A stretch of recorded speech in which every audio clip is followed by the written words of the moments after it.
உதயன் செய்தி வலையொலி நேயர்களுக்கு வணக்கம். தற்போது சிறப்பு செய்தி கண்ணோட்டத்துடன் இணைந்திருக்கலாம்.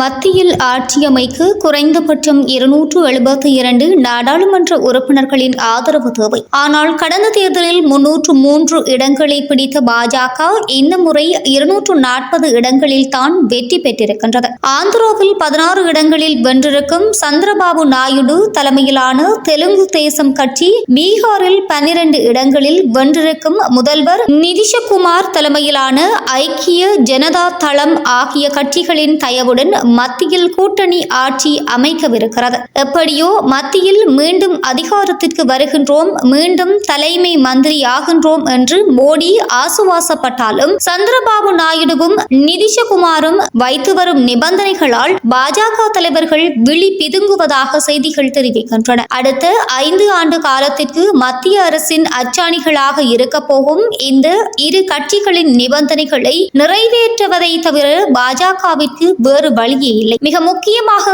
தங்கள் மாநிலங்களுக்கு சிறப்பு அந்தஸ்து வேண்டும் என்ற கோரிக்கையை அவர்கள் இருவரும் முன்வைக்கின்றார்கள். இதற்கு முன்பு தேசிய ஜனநாயக கூட்டணியில் இடம்பெற்றிருந்த தெலுங்கு தேசம் கட்சி ஆந்திராவிற்கு மத்திய பாஜக அரசு சிறப்பு அந்தஸ்து தர மறக்கின்றது என்ற சர்ச்சையில் தான் கூட்டணியில் இருந்து வெளியேறியது. ஆந்திராவில் இருந்து தெலுங்கானா பிரிக்கப்பட்ட போது ஆந்திரா மாநிலத்திற்கு சிறப்பு அந்தஸ்து அளிக்கப்படும் என்ற வாக்குறுதியை 2014ஆம் ஆண்டு மத்திய அரசு வழங்கியது. அந்த கோரிக்கையை 2019ஆம் ஆண்டு பாஜக அரசு நிராகரித்தது. அப்போது விட்டதை இப்போது பிடிக்கின்றார் சந்திரபாபு நாயுடு. தற்போது அஸ்ஸாம், நாகாலாந்து, இமாச்சல பிரதேசம், மணிப்பூர், சிக்கிம், மேகாலயா, அருணாச்சல பிரதேசம், மிசோரம், உத்தரகாண்ட் உள்ளிட்ட மாநிலங்களுக்கு சிறப்பு அந்தஸ்து வழங்கப்பட்டிருக்கின்றது. மக்களவை சபாநாயகர் பதவி தெலுங்கு தேசத்திற்கு வழங்கப்பட வேண்டும் என்ற நிபந்தனையையும் சந்திரபாபு நாயுடு முன்வைத்திருக்கின்றார். மேலும் அமைச்சரவையில் கல்வி, சுகாதாரம், வீதிகள், பஞ்சாயத்து ராஜ் உள்ளிட்ட சில முக்கிய துறைகள் வேண்டும் என்று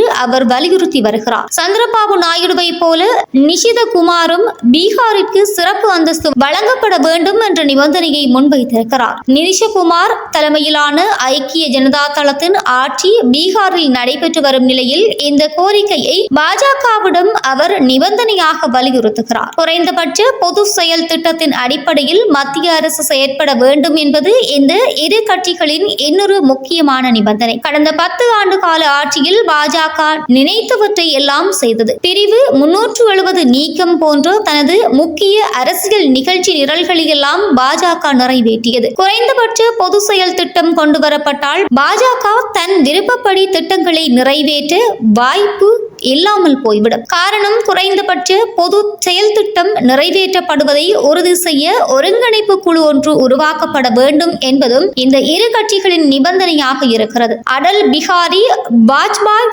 தலைமையிலான பாஜக கூட்டணி ஆட்சியின் போது அந்த ஒருங்கிணைப்பு குழுவின் அமைப்பாளராக ஜார்ஜ் பெர்னாண்டஸ் இருந்தார். தற்போது அந்த பதவிக்கு நிஷிதகுமார் பொருத்தமானவர் என்று ஐக்கிய ஜனதா தள நிர்வாகிகள் கூறுகின்றார்கள். இப்படி இடியப்ப சிக்கலுக்குள் தான் மோடி தலைமையிலான அரசு அடுத்த 5 ஆண்டுகளுக்கு இயங்கப் போகின்றது.